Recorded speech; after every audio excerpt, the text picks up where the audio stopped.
Shalom teman-teman sekalian, terima kasih sudah bisa menghadiri ibadah tunas remaja pada hari ini. Bagaimana kabar teman-teman sekalian? Semoga masih sehat dan masih dalam perlindungan Tuhan Yesus Kristus. Nah, sebelum kita memulai ibadah tunas kita pada hari ini, alangkah baiknya kita memulainya dengan menyanyikan satu pujian, yaitu bertemu dalam kasih-Nya.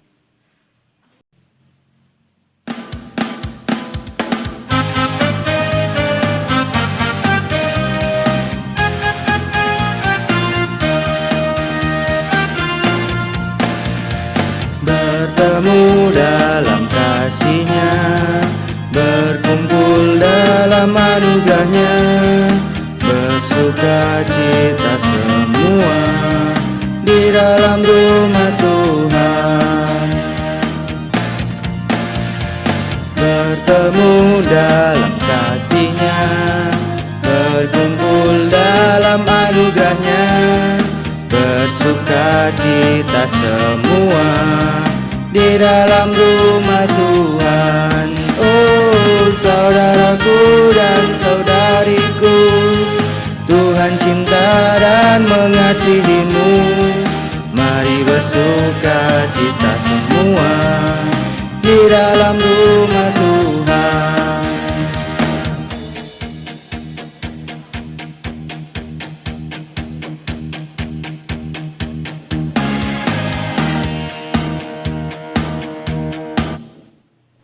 Oke, nah setelah kita menaikkan satu lagu pujian tadi, mari kita bersatu dalam doa pembuka untuk membuka ibadah tunas pada hari ini.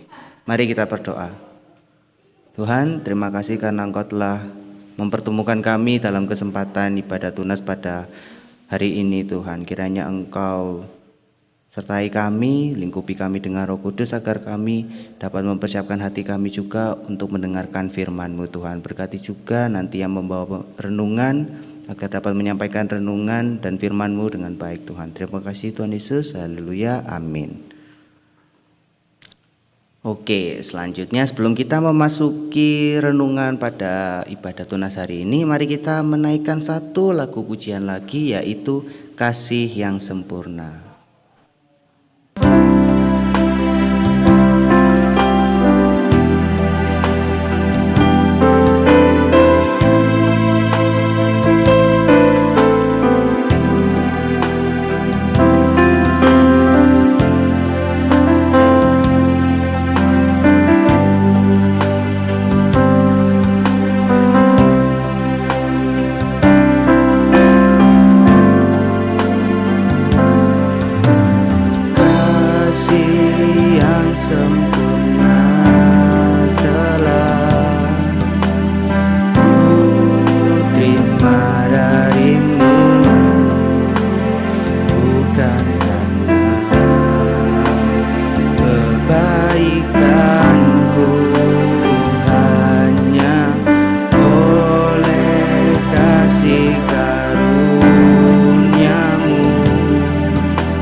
Oke, selanjutnya kita akan memasuki dalam membaca renungan yang akan disampaikan oleh pembawa renungan. Silakan, pembawa renungan dipersilakan.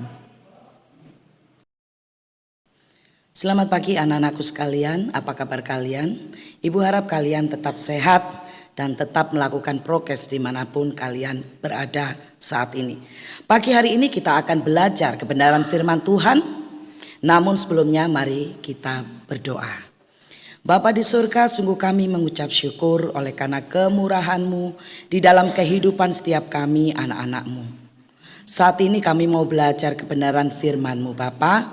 Kiranya Roh Kudus menuntun setiap anak-anak-Mu yang mendengarkan kebenaran-Mu maupun hamba-Mu yang hendak menyampaikan kebenaran-Mu, agar apa yang Engkau inginkan untuk kami mengerti dan memahami dapat terjadi sesuai dengan kehendak-Mu. Dan berikanlah setiap kami anak-anak-Mu kuasa untuk melakukan firman-Mu pada hari ini.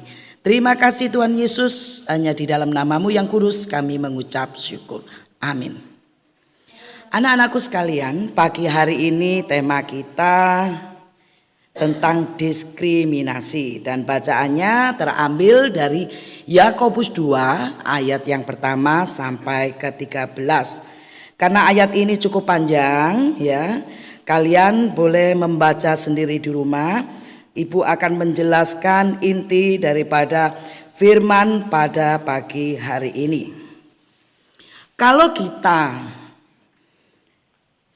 mengenal kata diskriminasi, kira-kira apa yang muncul di dalam pemikiran kita?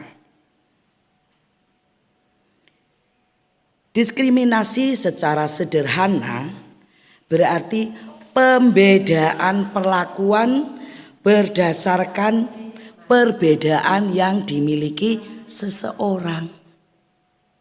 Artinya apa? Bentuk dari perbedaan yang dimiliki seseorang dapat menjadi sumber perilaku diskriminatif, ya. Ingat, diskriminasi adalah apa?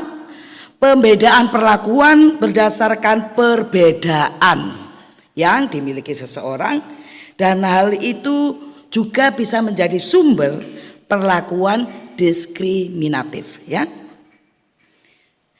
Dan perilaku diskriminatif ini seringkali kita jumpai di tengah-tengah kehidupan kita, baik itu di lingkungan rumah, di kumpulan-kumpulan, di sekolah-sekolah. Itu seringkali terjadi pola-pola perilaku diskriminatif, ya. Oke. Pertanyaannya, apa yang menjadi sebab atau sumber perilaku diskriminatif? Nah, sebabnya adalah ya, tadi kan diskriminasi itu perbedaan ya yang ada di dalam diri seseorang. Nah, kalau di sini sumbernya adalah apa? Perbedaan agama, ya. Kalian bisa tahu contohnya ya. Kemudian perbedaan agama, apalagi suku, warna kulit, status sosial, kondisi fisik dan banyak sekali lagi. Itulah yang dapat menjadikan perilaku diskriminatif itu berkembang di tengah masyarakat yang ada. Dan kalian tahu enggak? Hal ini itu sangat bertentangan dengan ajaran-ajaran agama, ya, terutama iman Kristiani kita, ya, iman kita yang melihat manusia itu sebagai apa? Hasil cipta karya Allah itu sendiri. Loh, kan sangat berbeda enggak? Kalau Allah melihat sebuah perbedaan itu, ya, maksud Ibu, agama mengajarkan bagi kita bagaimana cara pandang Allah terhadap perbedaan manusia. Sangat berbeda dengan cara pandang kita yang dipengaruhi oleh beberapa hal tadi. Ya. Anak-anakku sekalian, penulis surat Yakobus menasehatkan kepada jemaat Allah yang besar untuk apa? Tidak memandang muka atau membedakan orang. Mengapa demikian? Karena perilaku diskriminatif kerap kali muncul dan kerap kali mewarnai kehidupan jemaat pada masa itu juga. Karena itu di dalam Yakobus 1 ayat 1, Surat ini sesungguhnya ditujukan kepada 12 suku perantauan. Dan hal ini juga merupakan suatu catatan bahwa persekutuan umat Tuhan pada waktu itu atau gereja pada waktu itu sudah tersebar di mana-mana. Oleh sebab itu, surat Yakobus ini ditujukan untuk banyak jemaat. Dan surat Yakobus ini juga lebih dikenal dengan surat am atau surat umum. Nah, melalui surat Yakobus ini juga mengingatkan umat untuk apa? Membuktikan iman melalui kehidupan sehari-hari, ya. Dengan pemahaman begini. Nanti kalian baca di Yakobus 2 ayat yang ke-17 kalau tidak salah ya Bun ini, tapi perkataannya seperti ini. Jika iman tidak disertai dengan perbuatan, maka pada hakikatnya adalah mati, ya. Iman tanpa perbuatan pada hakikatnya adalah mati, ya. Dan salah satu contoh iman yang hidup adalah ketika kita memperlakukan orang lain dengan apa? Dengan tidak memandang muka, dengan tidak membeda-bedakan, baik itu status mereka, baik itu keadaan fisik mereka, ataupun yang lainnya. Kalian bisa lihat dan baca di dalam Yakobus 2 ayat 2 sampai ke 3, di mana jelas di situ bagaimana perlakuan terhadap orang kaya dan orang miskin itu sangat berbeda. Dan melalui ayat ini juga surat Yakobus menegaskan bahwa orang yang demikian, artinya orang yang memandang muka, adalah orang yang menempatkan dirinya sebagai hakim. Sebagai hakim di sini adalah orang yang berhak menentukan keadaan seseorang sesuai dengan pikiran mereka. Ya, pikiran jahat mereka. Coba kalian nanti buka ya di Yohanes 2 ayat di Yakobus 2 ayat 4 ya. Kalian baca ya anak-anak ya. Ya, di Yakobus 2 ayat 4. Ketika seseorang itu memandang muka, berarti apa? Dia menempatkan dirinya sebagai hakim. Ya, yang dapat mengadili keadaan seseorang sesuai apa? Pikirannya, ya. Nah, sedangkan kalau kita melihat ungkapan hakim dalam Alkitab seringkali bermakna apa? Negatif. Coba kalian buka nanti ya di Matius 7 ayat 1 sampai 2. Ya, Matius 7 ayat 1 sampai 2. Ya, kalian harus aktif di sini ya, karena Ibu hanya akan memberikan clue-cluenya, ayat-ayatnya di mana kalian akan melihat sendiri. Karena itu perlu kalian catat satu persatu. Ya, di dalam penulisan surat Yakobus ini ada 2 dasar argumentasi yang dapat kita temukan. Apa aja itu? Yaitu pertama, Allah mencintai orang-orang miskin. Ya, itu di Yakobus 2 ayat 5 sampai ke 7. Akan tetapi dunia tidak menghargai orang miskin tersebut. Bahkan ditegaskan bahwa Allah memilih orang-orang miskin oleh dunia untuk menjadi apa? Kaya dalam iman dan menjadi ahli waris kerajaan. Luar biasa ya.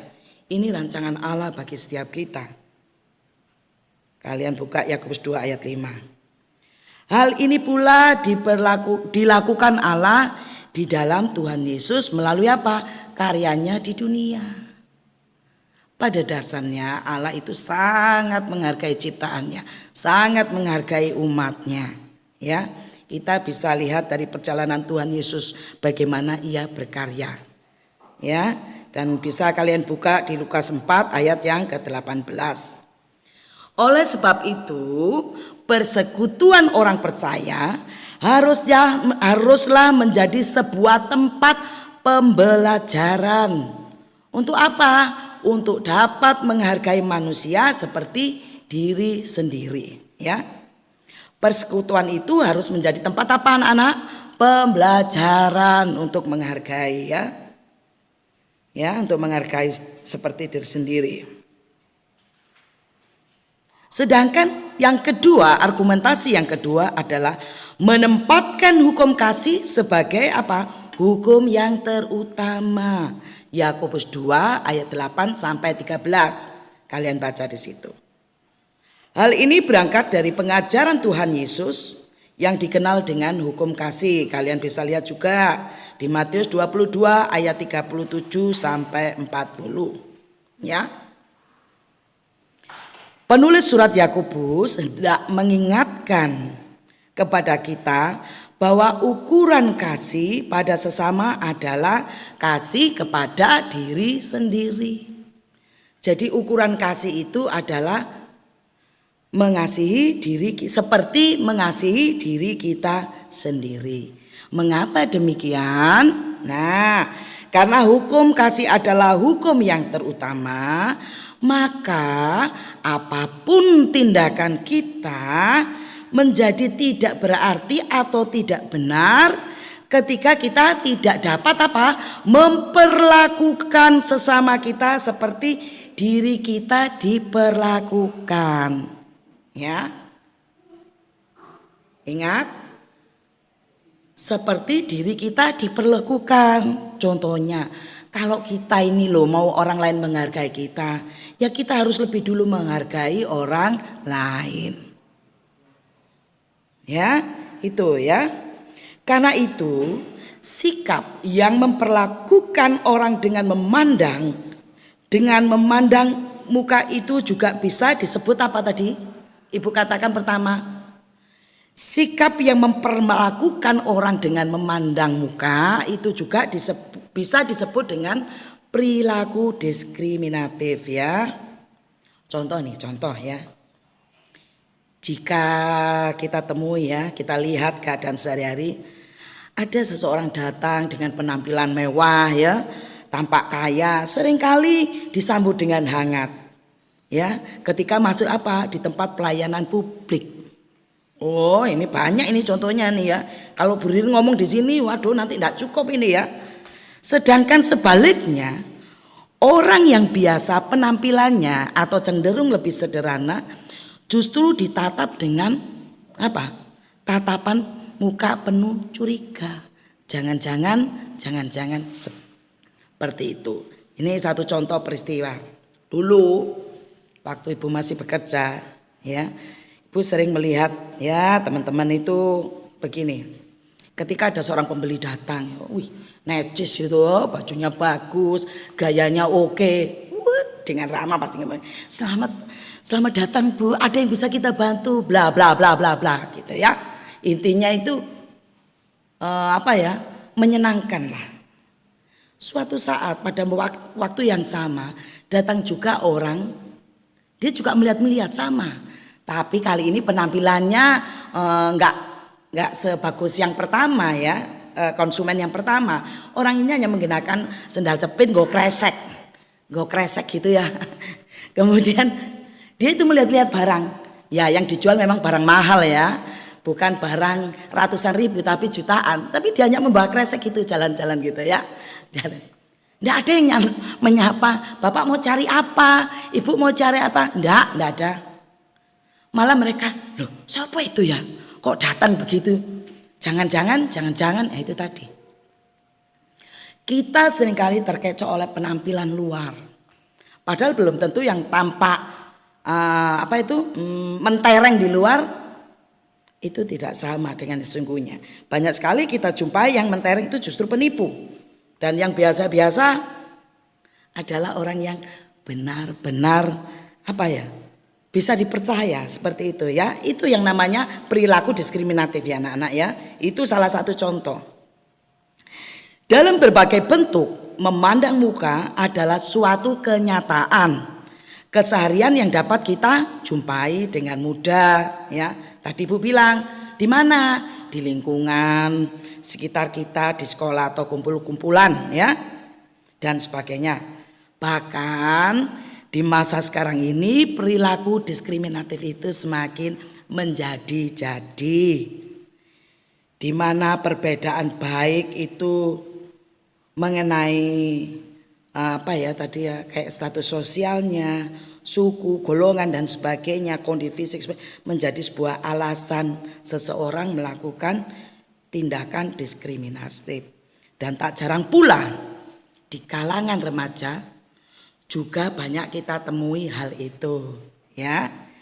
Dan yang lebih ini lagi ya, kita sendiri terkadang tidak pernah menyadari jika kita pun ikut menghidupi perilaku diskriminatif itu.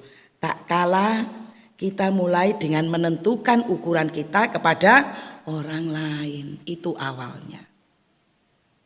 Awalnya kita juga ambil bagian di dalam perilaku diskriminatif. Ketika ukuran kita tentukan kepada orang lain. Jelas kita itu berbeda harusnya, ya. Bukan seperti itu ya. Kalau kita mulai menentukan ukuran kita kepada orang lain, hati-hati. Kita sudah mulai masuk di dalam perilaku yang tidak tepat atau perilaku yang memandang muka. Ini kalau contoh di sekolah nih yo. Biasanya di sekolah kalian tuh remaja itu ya, rata-rata yang cantik-cantik gitu ya, yang ganteng-ganteng, pinter-pinter, populer ya, sering diperhatikan daripada remaja yang B aja ya, kalau anak sekarang bilang itu biasa aja. Nah, kenapa tak jarang pula justru disinilah banyak terjadi, kerap muncul perundungan atau bullying. Ya, seseorang menjadi tertekan oleh sikap satu orang kepada yang lainnya. Betapa Ibu bilang ya, perilaku diskriminatif ini sudah sudah masuk di seluruh areal kehidupan manusia, itu cukup dalam gitu ya. Dan beberapa peristiwa yang bisa kita lihat di TV itu juga terjadi karena yaitu tadi perbedaan yang dilakukan dikarenakan kita membuat ukuran terhadap orang lain yang sesuai dengan pikiran kita, sesuai dengan hati kita, ya. Oleh sebab itu Ibu berharap persekutuan kita hendaknya didasari dengan anak-anak? Semangat cinta kasih. Ya, persekutuan itu harus didasari dengan semangat cinta kasih. Artinya kita menempatkan dan memperlakukan orang lain itu sama dengan yang lainnya. Ya, dengan kasih sebagai dasar, kita juga harus memberi kesempatan yang sama bagi setiap orang, remaja pada khususnya, untuk dapat mengambil peran dalam pelayanan atau hubungan yang indah dengan sesamanya sebagai sebagai wujud kasih yang tidak memandang muka, ya. Beri kesempatan kepada teman-teman kalian ya untuk mengambil bagian di dalam persekutuan yang ada, di dalam pergaulan yang ada, untuk dapat mengekspresikan dirinya dan terima mereka apa adanya. Ibu akan menutup renungan hari ini dengan satu kalimat. Kasih adalah jembatan yang dapat menghubungkan setiap perbedaan yang ada dalam hidup kita. Sebab kenapa? Hanya dengan kasih kita dapat menempatkan orang lain seperti apa adanya mereka. Tuhan Yesus memberkati. Oke, terima kasih untuk renungan dan firman yang telah disampaikan. Semoga kita dijauhkan dari sikap-sikap diskriminasi seperti Tuhan Yesus yang mau merangkul siapapun yang mau datang kepadanya, tidak memperdulikan latar belakang, gender ataupun sikap mereka terhadap satu dengan yang lain. Selanjutnya kita akan menyanyikan satu lagu pujian lagi yang diambil dari KJ 403, Hujat Berkat Kan Tercurah.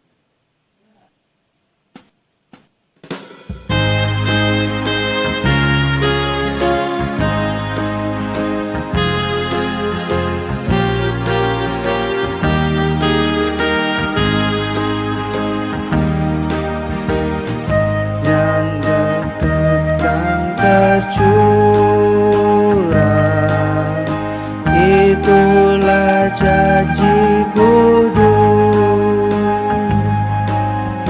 hidup segar dari surga, kan diberi penebus,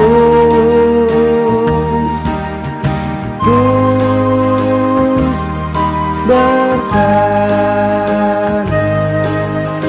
itu yang kami perlu,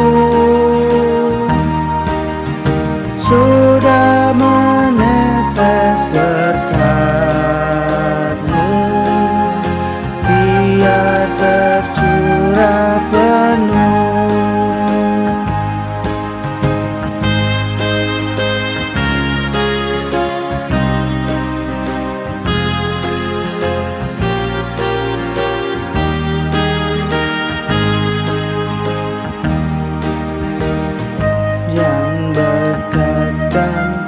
Tercurah, hidup kembali segar di atas bukit dan murah, bunyi derai terdengar, hujan berkat yang kami perlu, sudah menetes berkat-Mu, biar tercurah penuh.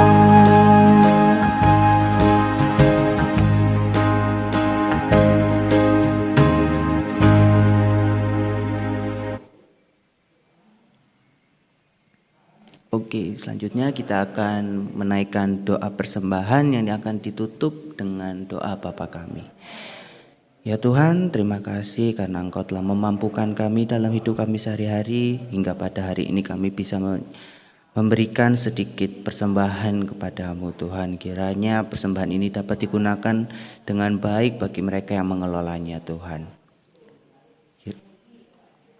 Selanjutnya akan ditutup oleh doa Bapa kami. Bapa kami yang di sorga, dikuduskanlah nama-Mu, datanglah kerajaan-Mu, jadilah kehendak-Mu di bumi seperti di sorga. Berikanlah kami pada hari ini makanan kami yang secukupnya, dan ampunilah kami akan kesalahan kami, seperti kami juga mengampuni orang yang bersalah kepada kami. Dan janganlah membawa kami ke dalam pencobaan, tetapi lepaskanlah kami daripada yang jahat. Karena Engkaulah yang mempunyai kerajaan dan kuasa dan kemuliaan sampai selama-lamanya. Amin. Selanjutnya sebelum kita menutup ibadah tunas pada pagi hari ini, mari kita menyanyikan satu lagu pujian lagi, yaitu Dia Lahir Untuk Kami.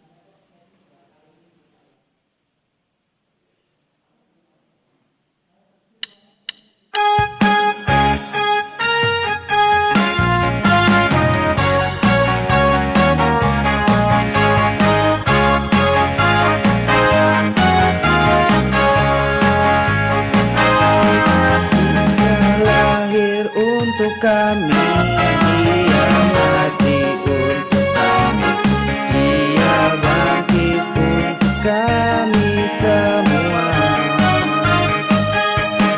Dia itu Tuhan kami, Dia itu Allah kami, Dia Raja di atas segala raja.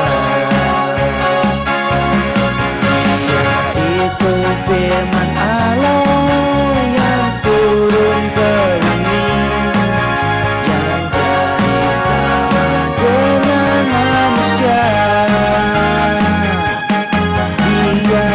Yesus sobat kami, Dia Yesus Tuhan kami, Sang penebus juru selamat dunia.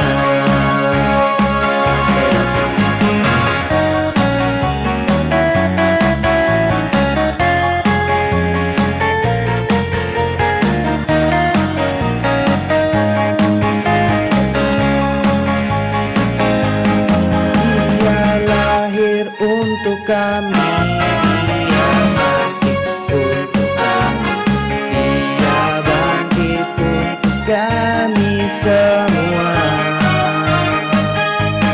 Dia itu Tuhan kami, Dia itu Allah kami, Dia Raja di atas segala raja. Dia itu firman Allah yang turun ke bumi, yang jadi sama dengan manusia. Ya Yesus sobat kami, Dia Yesus Tuhan kami, Sang penebus juru selamat dunia.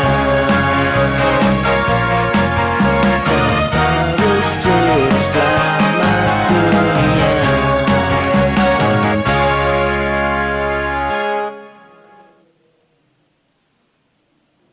Ya, terima kasih untuk teman-teman yang sudah menyempatkan waktunya untuk mengikuti ibadah tunas pada hari ini. Sampai jumpa di waktu ibadah tunas selanjutnya. Dadah.